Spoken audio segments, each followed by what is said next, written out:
Sure, Jivan, thank you so much. And what an exciting day. I must say that what an insightful session from Mr. Karuna Ratne, who's with the Central Bank Sri Lanka.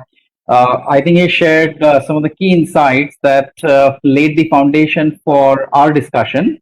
We're going to be talking about a very, very exciting topic today, which is about opportunities, challenges, and key success factors for sustainable retail banking. But before we do that, I'm sure that you all are quite interested in knowing who's the panel. And it is always exciting to get very different views, dynamic views, as I would say, the people who've been there in the industry, done that, and still doing it because we're still not out of I would say pandemic per se, but I'll just quickly introduce first. And when I introduce, if you could just wave your hand, Mr. Prasanna Lohar, who is head of innovations with the DCB Bank.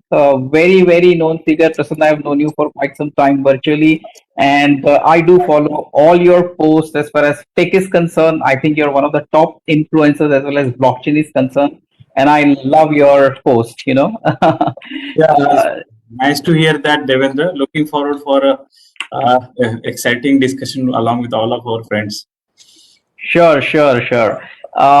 We have Siddharth Tiwari, who is head of retail banking with the UCO Bank. One of the interesting Thank you, parts sir. about Siddharth profile is he's been with the bank over, I would say, 16 years or so in Yes, sir. retail banking. And I think one interesting thing I found out about you is that you began your career in software development and then you Yes, moved to sir. the retail banking. Yeah. Yes, sir. So Yes, sir.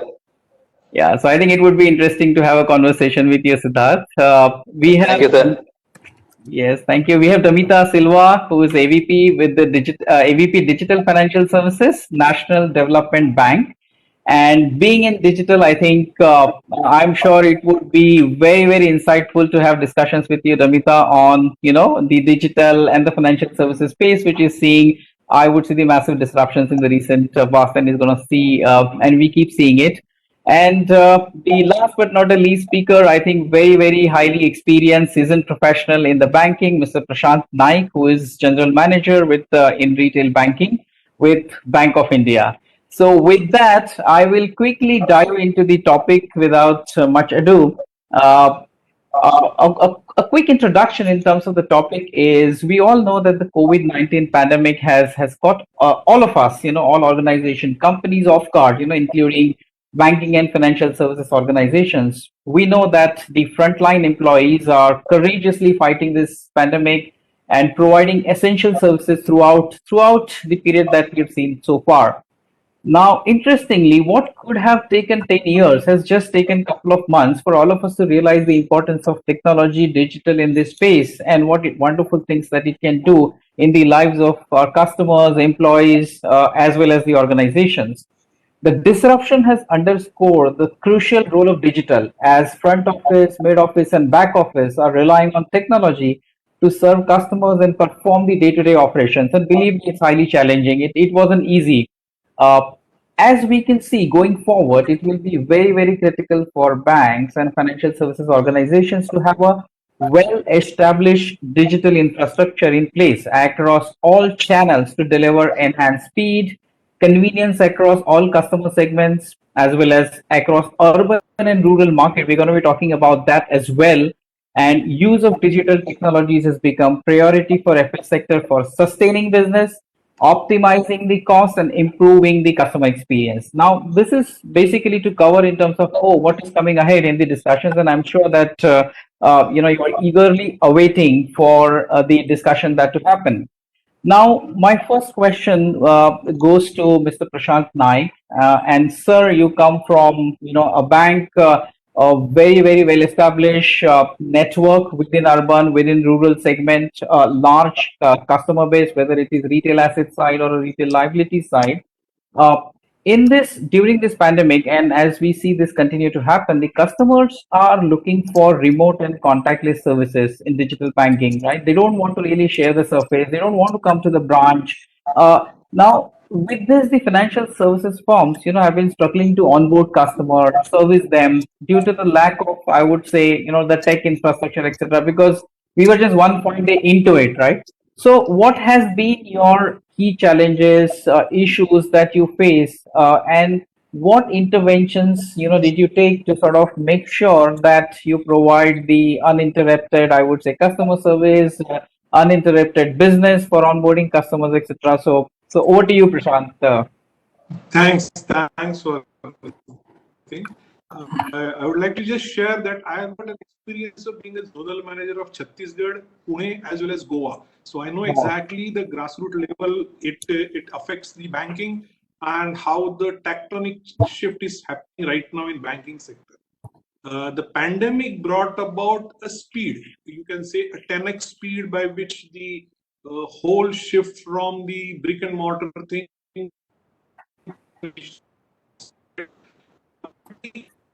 had already started in our country due to the availability of different marketplaces. Not only the bank as a marketplace, but you can say a digital platform where the marketplace was available, where people were going and buying things and they were looking for finances. And the NBFCs were doing a good job in that sphere, which is slowly being taken over by nationalized banks or private banks in a big way. The major challenge, you can say, is matching the expectation of the customers and with the, you can say, the available resources at our end, the technical resources at our end.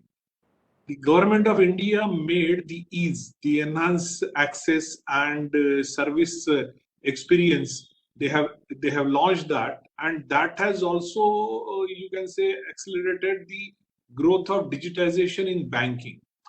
Right now, each and every bank is supposed to do or supposed to offer certain services on their mobile apps or e-banking platforms. That is happening on one end because it is a compulsion. But at the same time, there is a demand, huge demand, which is coming up in the market. That is you can say it is driving the banks towards the digital platform in a big way. See, the forcing somebody to do something is one thing in our country, but when the demand is so high that all banks are fighting with each other because the private players or private bankers are coming out with new products. Every day a new product will be there.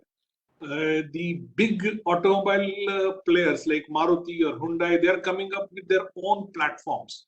Now the customer will go straight away to a Maruti vehicle dealer and push few buttons, submit his ITR or anything like that, and an option of 2-3 banks will come up that these are the banks, and somebody sitting in the back office will have to sanction a loan in an hour's time. It will not be a day's time, 2 days time. It will be an hour's time. The sanction will have to take place based on the documents submitted. So this change, we have to be ready, and we are trying to cope up with that. The challenges are many. You will see that the right now till date the retail segment was a focus only in city centric. We were ignoring the rural segment in a big way. But the reach of cable TV, or you can say the dish antenna, has brought the good things of life to the household of the rural folk also. They are having a lot of cash. They were cash-rich people, but they were not knowing what to buy or when to buy. But now there is a level playing field across the country. Apple phone, which is launched in Delhi, at the same time, you will find someone thinking about is in a small rural place also of buying that, and just it's a demand is spreading like a wildfire around the country. At this time, we are finding the most challenging thing that digital platform is not exceptionally efficient in rural areas. There, our business correspondent network comes in handy, because he is having an established network, which is a socially accepted thing. All banks are having a business correspondent network. Now it is fully established around the country. Those people are offering personal loans to the digital or to the rural folklore, and that is picking up in a big way. We have seen over a period of time that after a good monsoon, there is a huge demand for vehicles or motorcycles or even fridge and TV in rural segment. And that was always neglected by the banks. We were depending on them for only KCC loans. Okay, you take KCC loan, repay that, matter ends. But now we are focusing on that also, and it has started giving us good result. So we were lucky to have almost a 20% YTD growth in the automobile segment just by going into rural. That has so much of potential is there. Right now, the two other aspects which are changing, I would say, is the technology platforms. They are giving you comparison of automobile, comparison of availability of flats, comparison of fridge, the technical comparison they do and offer you a better product matching your requirement.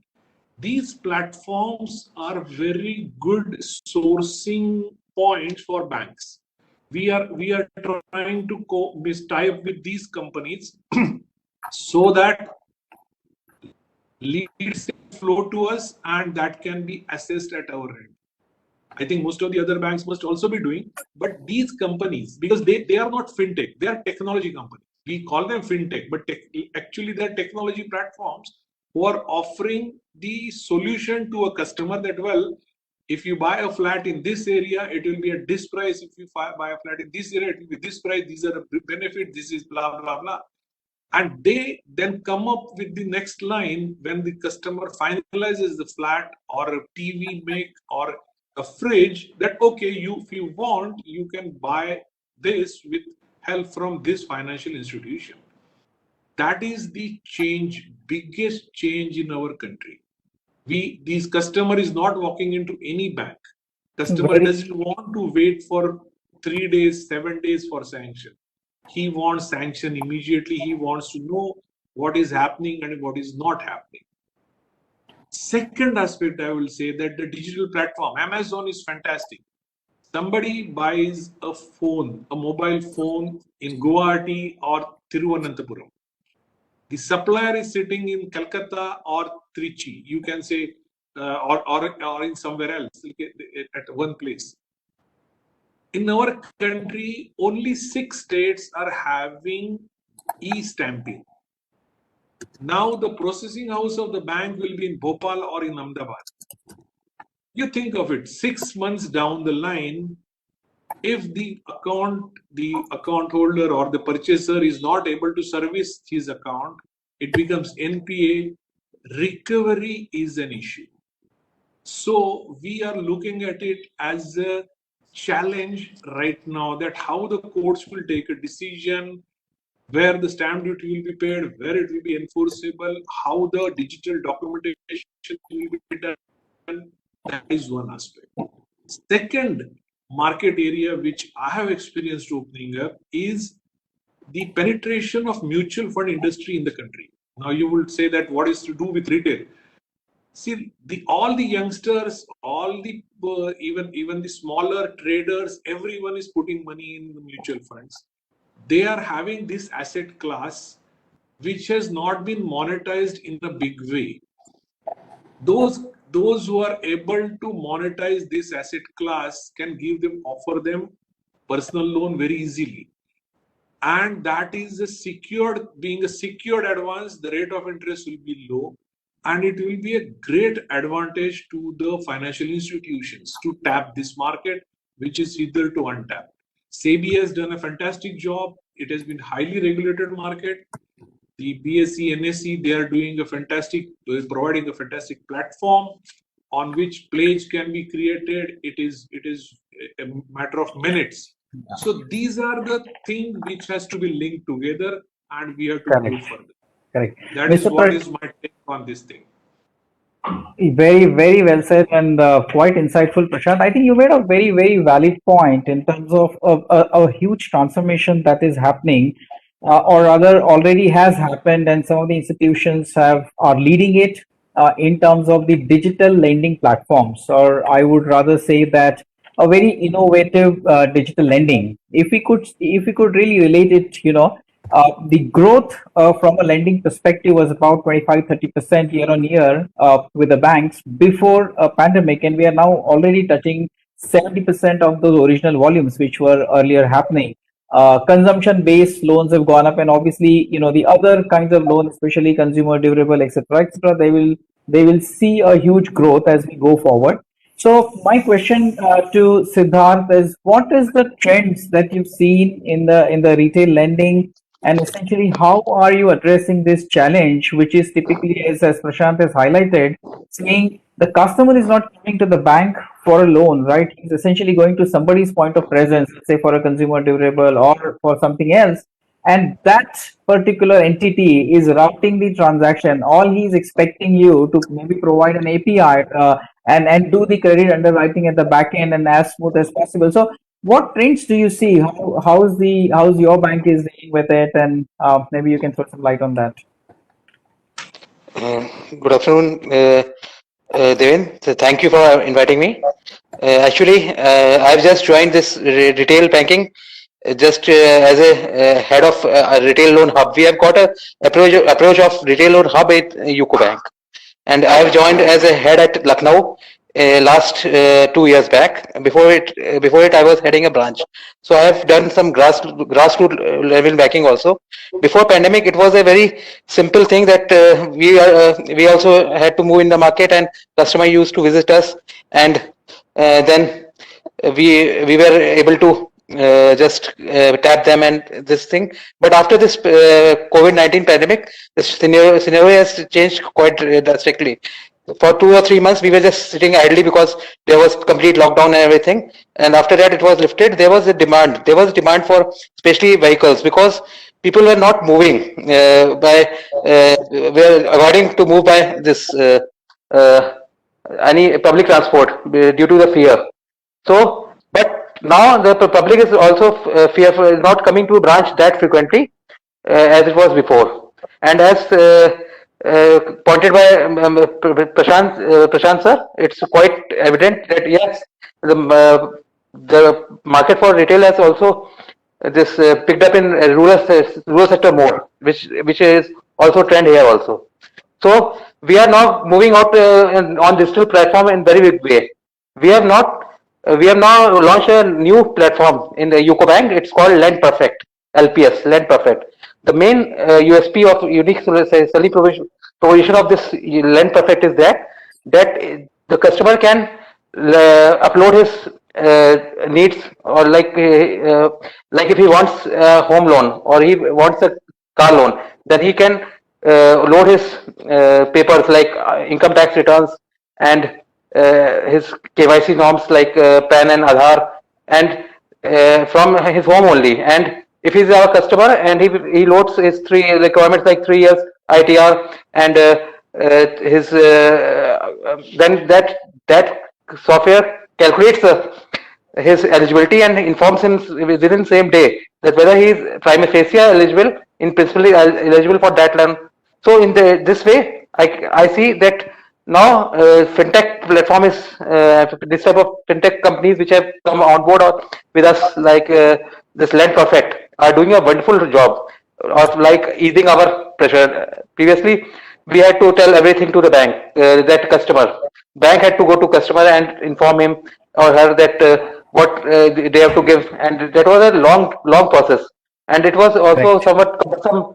That was slightly cumbersome because sometimes we couldn't tell everything, so he had to approach again and again. Now we have now in our bank also site also we have written everything, all the eligibility criteria and everything, and we have specifically mentioned those documents that he is required to give to us, Right. and he need not come to us also. So that's a very good change that I'm This is- seeing from. Yeah. So this I think this phenomena where the customers are getting the channels from the bank, and he doesn't really have to go to the bank, right? Where he's been reluctant to go to the branches, etc. And Yes. yet you're able to provide service to him, and it's not only just acquiring, but obviously once you acquire, there's whole customer life cycle which is out there Yes, for sir. him. So Yeah. good to know. I think a lot is happening, and I must say that the lives of the customer because of this pandemic, is also changing. While there is challenge at the other end, but now picking up the clues from here, Damita, for you, so this business continuity has actually become a bit of challenge, or had become a challenge, as I would rather say, because we were just into it one point day. So, and obviously we had to follow the social distancing norms, and then there's a compliance function, and not that the bank were really totally ready for it, because most of the processes were still branch driven, where you're supposed to originate something at the branch and close at the branch, and even the call center would typically advise you to go to the branch. But this is changing a lot. So, what trends do you see from the customer onboarding and customer service perspective in Sri Lanka? I think it would be worthwhile to know from you. Yes, thank you very much, Devendra, and hello to all my colleagues joining. Sri Lanka has been, we have seen a very good traction in digitization. Just to give you some background, in 2020, we have named as a year of digital transactions. So I think during COVID, we launched it, and it's a 3-year plan, and we have very structured digital strategy, driving by central bank. And in that perspective, I think that has also brought a lot of other opportunities. Can you hear me? Yes. All right. We can hear you, Damita. Yes, Yeah, yes. Yes. Okay. So yes, there are. I think what we need to understand, based on the other panelists also, what we are trying to create is more value to our customers. So in that aspect, I think as a national development bank, our concern has been mainly on the customer experience part and creating more value additions. I'll give you a few examples.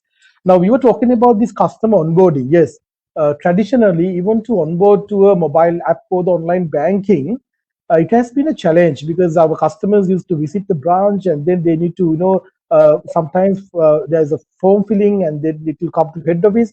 But we have redefined, we have rethink that customer journey. And what we have done, though we don't have Aadhaar kind of a thing at the moment in Sri Lanka, but the government and central bank is working on coming up with a digital ID. But still, we have been able to provide this facility. How? Customers can also use the debit card, the credit card, and even the account details to onboard. So we have actually redefined, and we have come up with a very simplified user journey when it comes to customer onboarding, and that actually helped us during COVID. Our transactions volume has reached actually 500% growth, and number of transactions 300%. And if you look at the bank's the transactions that is happening in the digital platform is 80%. 80% of the total transactions are now happening in the digital platform. I think that's a very good percentage. I'm not sure about the Indian perspective, but in Sri Lankan perspective, that's a very high number. So if you really look at, we have given that power to the customer. Now today, customers do not need to come to the branch. They can simply, the power within their handphone or their desktop or the laptop they're using, they can simply onboard the customer. And now with that, what we have done, actually, we have given this omnichannel experience. We have upgraded our platform. I think that is what the retail banking head also just mentioned. So we have given this entire, the look and feel, the what we call UI UX, user experience and user convenience, the user interface part. So we have given it the single login ID so that the app customer can use the same credentials to log into his or her online banking as well. And we are now working with the central bank on the digital KYC, the blockchain based. I'm also excited to hear this more from our head of innovation, Prasanna. Probably he can add a lot of things here. But we are also working on the blockchain based, though it's a bit early stage here. But as a bank, we have looked at certain other aspects. As I mentioned, there are opportunities already available. For example, we have a CRIB, the Credit Information Bureau. So we became the first bank to tie up with that. So online real time, the CRIB score information, now we can get it. And now we are working on a platform where we can give, we are looking at giving customers the access to get their credit score or the CRIB score, and also the CRIB report through our online banking platform. So there are many, and also we have just launched the account opening, the digital account opening platform through our Neos online banking. Yes, there are many challenges, but I think the best part is this COVID situation has brought a lot of opportunities, and it really helped us, especially in the digital arena, to look at from the customer's perspective and redefine our user journeys and to create more value to the end customer. Correct. And they say that never let the crisis go west, right? And it appears to me that you've taken the best advantage of this and clearly seeing in terms of the growth, in terms of the numbers, volumes, as you said, and 80% is not a small number. I mean, in the business as usual scenario, we would have struggled to really get that number. You know, imagine the amount of change management programs, etc., we would have had to run internally as well as also with the customer to hook them up on the digital platform while they were still comfortable with going to the branches. So I think this is a sea change, and love to sort of know these numbers. Thank you so much. But now you've added one more question to the to Prasanna's list. I already had two questions for him, but I'll go with the first question now, which is picking up from the blockchain. Prasanna, there's this I would say conflicting trends and views about the blockchain in the industry, right? I mean, some people are pro and highly supportive of it. Some people are, I won't say against it, but they're pretty much reserved, right? I mean, they're not really wholeheartedly open their doors for this particular technology. So maybe you would want to throw some light on that to excite our audience on this particular tech. Yeah, thank you, Devendra, for this question. And great to see how Prashant sir has spoken about the Bank of India and their initiatives and thanks, Damatia, right, to tell. Like it's really exciting to see a bank in Sri Lanka doing massively great. And as you rightly said, the challenge was an opportunity, and you guys are really doing really great. So now coming back, blockchain, many questions which are coming in the industry, like typically around cryptocurrency or Bitcoin, to do, not to do, and so on. Say example, Devendra has 100 Bitcoins, and I say that you are not allowed to do any trading in India. Obviously, Devendra will say, what is going on, right? That's how is the voice coming from. The people who has Bitcoins or cryptocurrencies and who want to be part of that journey, they are making a lot of noise around. There are two sides to it, good and bad. Say example, something which is coming, say example, gold, right, which is backed by every country, and your dollar rate, etc., is always backed by every country's regulation. Similarly, I think Bitcoin has a long way to go, and rather Bitcoin, I would say we need to really work on some other coin, kind of a cryptocurrency and coin or something like that. What it makes sense that to see how the technology has really helped us.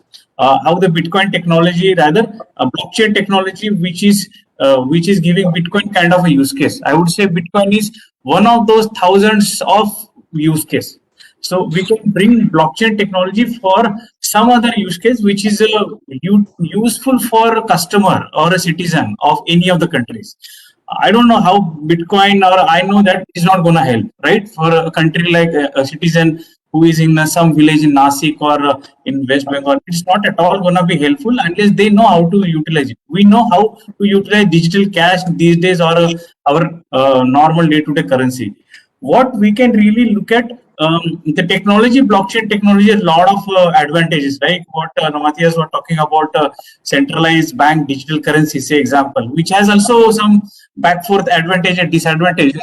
But on a longer period, if a regulator or compliance under compliance can really study well this technology and bring out some kind of a business model for a country, I think certainly on a larger scale, or as a strategic over a period of 10 years, we will do with a lot of challenges which we have with the paper-based currency. That is how every country, say example, during pandemic, just imagine, almost 10 countries have started working on their central digital currency on a blockchain kind of initiative. Say China, Hong Kong, or country like Cambodia, or country like Singapore, Canada have done some of the transactions. I think that is one way to look at what are those advantages of blockchain. What we keep hearing about cryptocurrencies, I think voice is always there, and we should respect voice. But I want to respect that the use case behind that. Tomorrow I can create a wheat coin, or a rice coin or a milk coin for those societies, which is backed by some asset, right? And these farmers knows this is an asset, and moreover, there, say example under RuPay, we started this RuPay card in a Punjab, say example, for a Pangrain kind of a project where farmers get the money or payout immediately next day. But the backend architecture, which is based upon your payment ecosystem, has lot of challenges, right? Settlement, reconciliation, so on. And just imagine Bitcoin don't have settlement, don't have data centers, don't have manual intervention, don't have dispute management, don't have any of those additional overheads of keeping those your servers up and down. I think that's how the technology comes, but it's not an overnight job. I think it will take some time to create a right set of architecture and to really do good use cases. In my view, Devendra, if any country brings their digital identity program under blockchain, that's a gainer, right? That gives a right set of a step for the next step. So recently, what national blockchain strategy which MITI is drafting, most of us given those inputs. Digital identity has to be mapped because then we have a lot of challenges around PAN, passport, this and that. They'll just vanish. Yeah. And multiple sectors will come under some chain. Say example, insurance along with the banking, along with the manufacturing coming under one chain. It's a seamless exercise to do insurance claim or lending for SME. Say example, account aggregator comes under blockchain, right? So a lot of trust is required from FIUs, FIPs into account aggregator. So ultimately, there will be everywhere it will be transparency. So coming back, I think blockchain is that stage that it is growing fastly, and I think a lot of companies are really gearing up and working on many projects. But I think what I certainly agree with Damatia, if the government comes into picture and says this has to be on blockchain, that gives a lot of incentive for any of the stakeholders.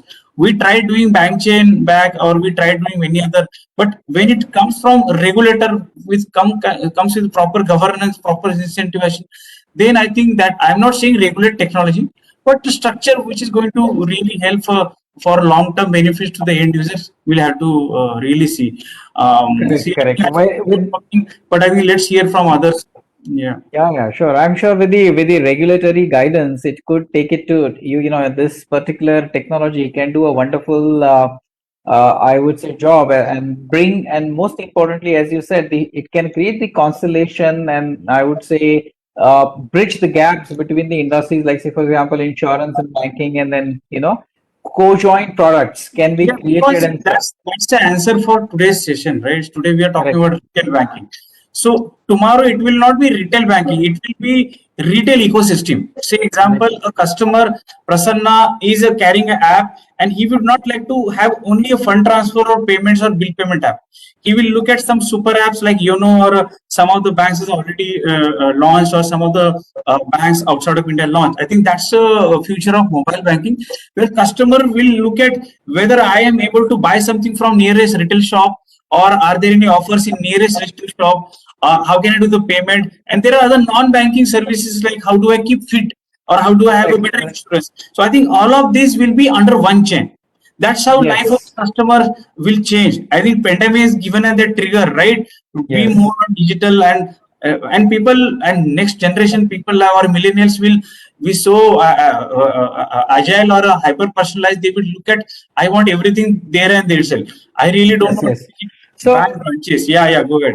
I think you made a very valid point. Gen Z, right, which is not yet been tapped. They are still in colleges, and they're just gonna go there, and with their first job probably they'll start virtually, and they wouldn't even meet their colleagues so soon, which is already happening, and we are seeing it, right, when we do the hiring. So now that's my next question to you. It's very connected to the tech part which we talked about. The role of fintech, fintech is, as we know, disrupting banks with the better finance management tools, mobile payments, crowdfunding, faster loans, peer-to-peer. So, I think most of the product segments they are essentially penetrating. So my question is, so are fintech friends or foes of the bank? And what should be the bank strategy? What is it that you've seen, you would like to share with the audiences, that what should we do? as a traditional banker? I think as a India, we are in mid of that journey. Okay, say example, if you look at the journey in Hong Kong or some of the Singapore or some of the European banks, some of the banks are fintech itself. Say example, they started their journey in initial few months as a fintech, and they rised as a bank. They got a banking license. Say example, Monzo or some Atom Bank, or there are quite a lot bank, right? So they call it as a challenger bank, right, or something like a neo banks. And India, I think, at least since last couple of years, we have seen at least such a 8 to 10 entities like Open or Insta Yes, Money or yes. something like that. I think I think, as you rightly said, NPCI is one organization, right? Now to challenge NPCI or to help NPCI, we are doing this new kind of another umbrella, right? Wherein some of the 4 or 5 entities are coming together. Say example, Tata Group coming to with some banks, or Paytm is coming along with some bank. I think that's how really gonna help for a banking ecosystem in India. And fintech is one of those agile entity. Say example, fintech doesn't operate for every business model, right? Say example, bank is in a tower with a multiple floors. Fintech really takes care of one of those floors. I will come and solve your problem of a customer onboarding. I will come and solve your problem of lending, or some red tag like some video KYC is not there. Let's start the video. That's how fintechs will come and fill that gap. And as a bank, they should really welcome, because what will happen if I rely on my IT department, it will take some time, right? It has its own SDLC with a business requirement itself. At times, it takes some months within a bank, and that's a practical session followed by your UI UX or development, QA, UAT, then IT security audit. I think by that time this fintech will move ahead. So it's better to do a collaboration on right time. Say example, rather than waiting of a 2024, I'll do collaboration with some of the right fintechs like Pro or Open or Paisa Bazaar, Big Bazaar, and give an opportunity for my customers so that they should not move out of my bank and join some other bank or some other fintech. So I think makes sense to collaborate on a right time with I think every bank has its own journey. Say example, DCB Bank would like to have a SME fintechs, or some IDFC Bank would look some area, right, where they want to really look at it.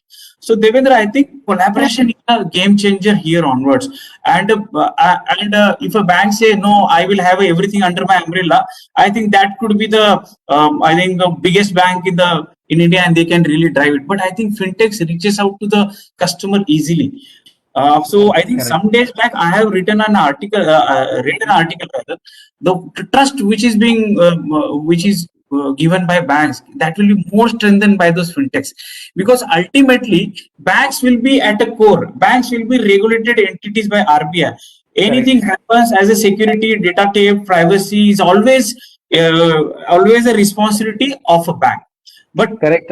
tomorrow's regulation, that is gonna be with the fintechs also. So I think another use case wherein blockchain comes together and takes care of that whole multi-chain. But coming back to your original question, collaboration is a game changer. I think banks who will collaborate with the right set of fintech on time, they will have a brighter future, because tomorrow's customers will come to them only.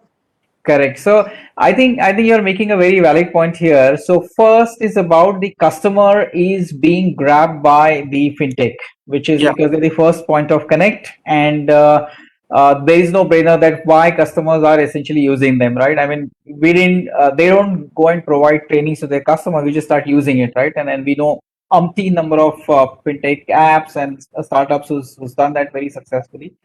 And they're friends, and I would say collaboration. So unless the trust is a factor which is within the bank, that is never going to go away, right? It has been there all along, and it's going to be there all along. I think Prashant, you want to say something about it? Yeah. Yeah. Prasanna has raised a very interesting subject which is very close to my heart. So I would like to add on that. Yes, fintech are friend or foe of the bank. That is a good thing, and we have to think about it. But one small question: who will finance the fintech? See, right now the model which we are adopting is the fintechs are going ahead. They are financing. In SME segment also, you have seen the big fintechs are there. Then in you can see the housing segment also, the housing finance corporate, those banks are there. Not banks, the institutions are there. They ultimately make a pool, and there is a pool buyout adopted by the banks. We purchase the pool and we finance them. Now, RBI has brought in a change. That will be the road ahead for fintech. Co-lending is permitted, Correct. and that will be the game changer. The bank which is able to onboard the best fintech will be running the fastest or going the furthest. And then it will be the best match because the co-lending is the road ahead. And that is the future, what I feel. Yes, I think you raise a very interesting point on co-lending here, and the norms are already there. I'm sure most banks, and we are also seeing some early announcements from some of the banks in terms of their ventures, and I would say their alliances with the fintech, etc. So this space is now going to sort of, I would say, transform very soon. We will see products which we had not seen earlier, especially in the co-lending space. But now the question is that as we are extending more and more digital channels to the customer, whether it is app, portal, or in alliances with the fintech, participating in the overall journeys, right? So we are not saying that, hey, I will complete your entire journey. We are saying, hey, okay, if somebody else is onboarding you, I can do the remaining part, take it from a baton, and I'll run internally, or you run my baton. So either way, so I think all those handshaking will happen, but it is giving, I would say, clues to the next question in terms of fraud risk. The fraudsters have been trying to take advantage of this vulnerability, arising from the mass confusion, uncertainty, fear. We've seen in the last 12 months, or rather, I think the most active period of pandemic, that the people are selling fake products, right, phishing emails, and number of incidents that has happened. So how banks are addressing this challenge? From the, on one side, we are supposed to essentially make more and more things digital, but on the other side, there is a cyber risk. There's a lot of risk management aspect that we need to really look at, operations, etc. So, what is it that the Prashant? I mean, this question to you. What banks are doing to address this particular challenge? Yeah, we if you look at the present scenario in our country, PSB 59 is one portal which was introduced in a big way, and now it has totally stabilized. We are closely monitoring the finances which have been routed through PSB 59, and what is the percentage of fraud in that, and how to deal with it. You'll be surprised to know that the percentage of fraud on these digital platforms is very minimal, because they have got fantastic OCR technologies. They can assess a duplicate IT returns. They can assess even the documents which are submitted. They do it the online checking and all. This customer selection is, I won't say 100% perfect. It is 99.99% perfect compared to the manual selection. So this is the digital onboarding process is found to be very sound. The frauds which we read about in newspapers and all, well, that is there. It is bound to remain because of some, you can say, gap, or somebody opened a wrong door at the wrong time. So that is bound to happen. But it is not a rampant thing. It is given bad publicity or very good publicity, you will say, in newspapers, on all digital channels, on news media, and all those things. They are giving wide publicity for a small incident, but compared to that, the security features built in are really strong and robust. That is what is our experience with PSB 59. Means I am trying to educate my branch managers that please onboard everybody through PSB 59 or similar portal. It is much safer. This is one aspect. Second aspect, when we go, like I said, that somebody sitting in Guwahati buys a mobile phone on Amazon and it is processed, and then he stops paying. The legal or our system or the courts will have to take you can say, a decision in a short time, that, well, this is it. This will be the jurisdiction. That will be the jurisdiction.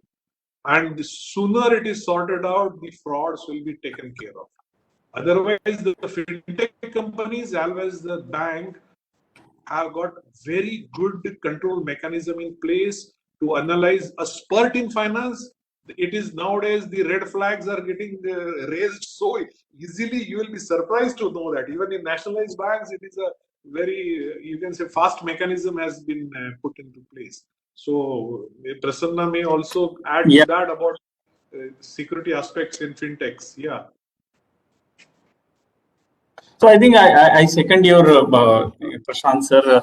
I think banks are there, and the banks are always in a glass houses, right? So, and the way RBI is regulating banks, every application which gone live undergoes a various tedious process, or rather a right process. And moreover, after going live, we do keep on assessing it. There are multiple rounds of internal audits, external audits, RBI audit, which keeps us also always on the toes, because we are responsible customer data, customer service. So it's very, very important, not only once we go live, but we have, I think every bank is equipped with the right set of security operations center or right set of people in IT security. I think when I joined bank in the DCB way back in 2014 and today, I think it has really drastically changed, and change is on a positive side. More new people, more people, as well as a better practices, and I think I think RBI is assessing it on a regularly basis. Even if RBI doesn't assess it, it's our responsibility, so that we should not come up with any more guidelines or mandate. I think two-factor authentication or any of those fraud risk management tool implementation or adaptive authentication. And recently, I think last week, RBI has launched, given up newest security guidelines, which talks about various security improvements in mobile banking, ATMs, or internet banking. And I think almost banks has really implemented. And when banks collaborate or partner with the fintechs, we take care of these aspects also. Say example, transaction, because fintech is another channel, just like branch or mobile. And that's what I can support. I am supporting what Correct, correct. Prashant said. Yeah. Yeah. So we gather two things from both of you. So one is the internal processes of the bank in order to create, when the build of the application is happening, it's already been taken care of through various checks and balances. But moreover, I think what Prashant is also saying, that the new tech is really delightful in the sense that it offers you to do those checks at the point of origination itself. Say, for example, somebody is coming in, whether he's coming with the right background, right demographics, etc., etc., and you can do those checks even before you really sort of onboard him, right? And I think and the real-time alerts, the fraud risk solutions, etc., so that I think addresses this problem. And I think Damita, yeah, you would like to add something there, yeah. Yeah, so having actually listened to the Prashant and Prasanna, I just want to add something. Yes, even in Sri Lankan context, we also have a central bank very strict guidelines where we need to pass internal, external vulnerability tests, etc. But I think as bankers, we have another responsibility. That is, during COVID, we also experienced few frauds in Sri Lanka, especially misusing these platforms, because central bank has with the Lanka Clear, they have come up with this. I think the two deputy governors and the assistant governor, they briefed earlier about the platforms we are having. It is international level, but what is happening is actually the customer awareness. Since we are talking about the digitization, and when we talk about digitizing the rural customers, we tend to forget the fact that we have two sections: digital natives and digital migrants or immigrants, like XY. So people can misuse their lack of knowledge in these digital apps, so the online banking, and then that has become one of the actually problems for us. So as a bank, we have taken steps. We are working with IFC, we are working with World Bank, we are working with Central Bank, doing seminars, online, virtual these days, to ensure these customers will not share their OTP, one-time password, or any other credentials with others. So I just want to make another point here. Yes, as bank IT, we all are very secure in our environment, but at the same time, we need to take our customers also this journey to ensure they will also take maximum protection of their credentials. Correct.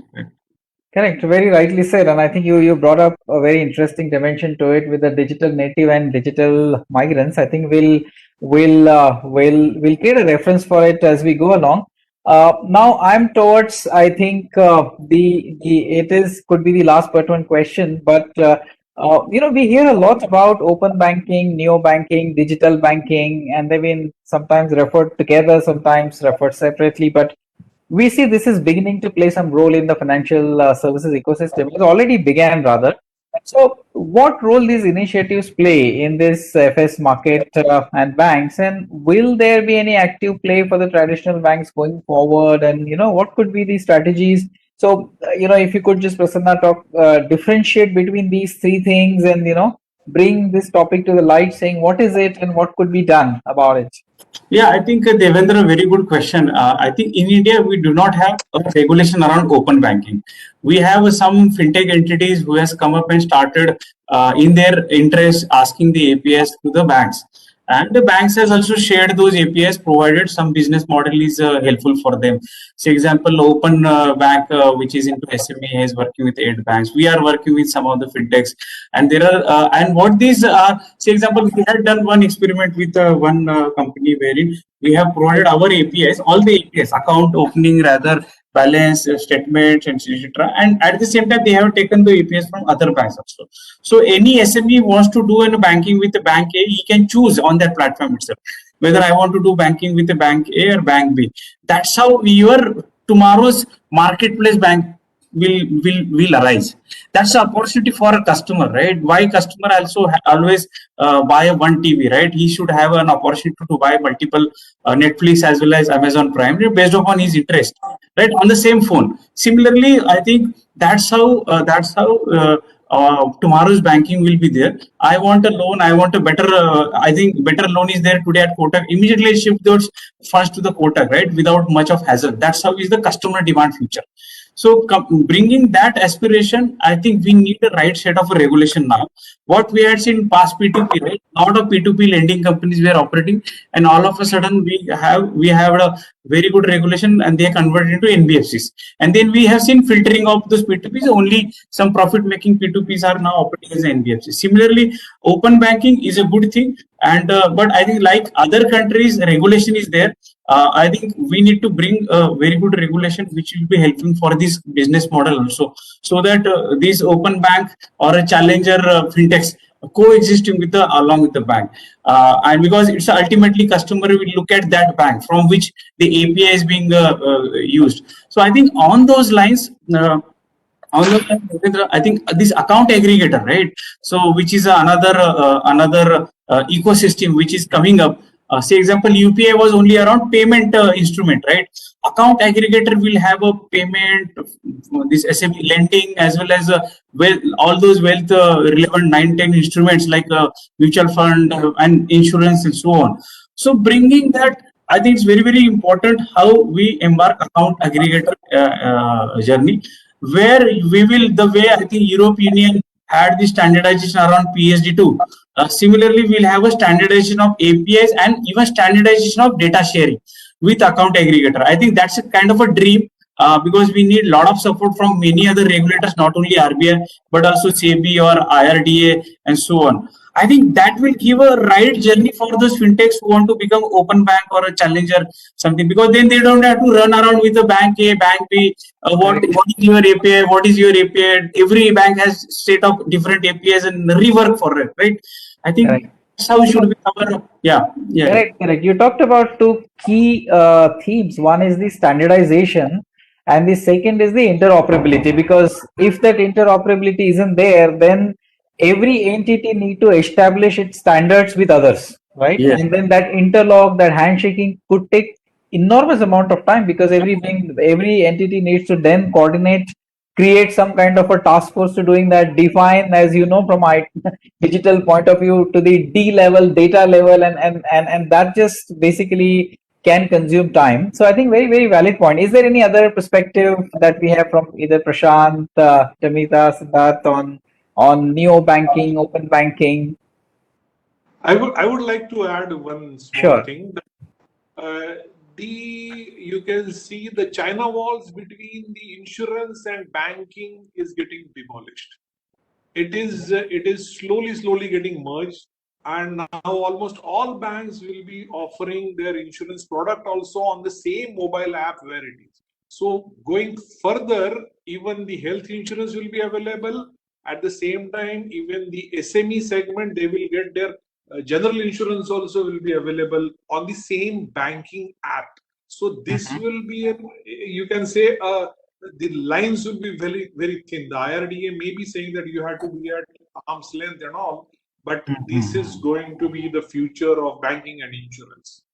So you're I saying think so. basically what matters to the customer is the togetherness, because he doesn't want to differentiate between banking products and insurance product. For me, it's just the financial products. I mean, this is exactly what I need, and maybe it would be by the push from the customer side that will happen than the I'll just touch upon for 10 seconds. Say example, I am a customer, I am opening a bank account with a bank A, and I go to bank B with the same KYC and I wait for another 10 days or 15 days for opening bank account, right? I think CKYC has given very good opportunity for us. I think, but still CKYC have a lot of room to get into the next level. So I think that could be the one game where banks come together and work Correct. together. Correct. Any addition from you, Siddharth, that you would like to? I would like to add that we are just going for this digital banking in very big way, and this has been instrumental in like Mr. Prashant said that frauds have stopped after that, but we can also go for better this KYC, this verification, because that is the main reason the frauds happen, that we are not able to verify their antecedents from we have come across some incidents that persons have made a fake ITR or something to get loans. So and it is not very easy to just cross verify it immediately. So these are the I think that turning points that we can needs to be tapped by the banks and fintech companies, and fintech companies are doing good job with banks, and also like Mr. Prashant said, in our bank also we are also going for this insurance also. We have made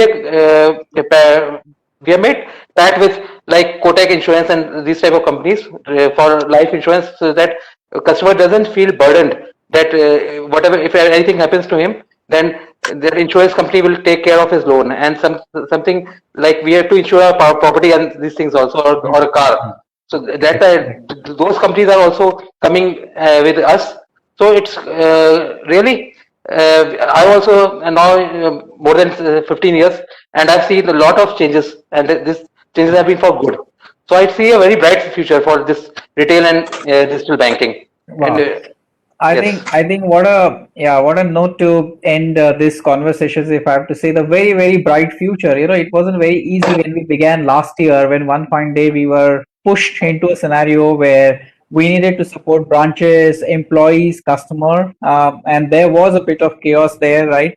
We needed to support the back-end staff, the call center staff, the customer service staffs, right? Just to make sure that the business continuity exists. And from there, we have moved much further, I would say, in terms of offering products, creating new channels. The digital has picked up in a big way. It was exciting to gather, the views from you in terms of where is industry today, what it needs to be done, what kind of interventions that you're bringing to the table from the digital perspective, what more customers should expect. I think all along this was, I think, quite insightful. With this note, I will hand over it to Jeevan, if you would like to sort of just make a closing remarks, and or anyone would like to make a closing remarks. I think that's that from my side.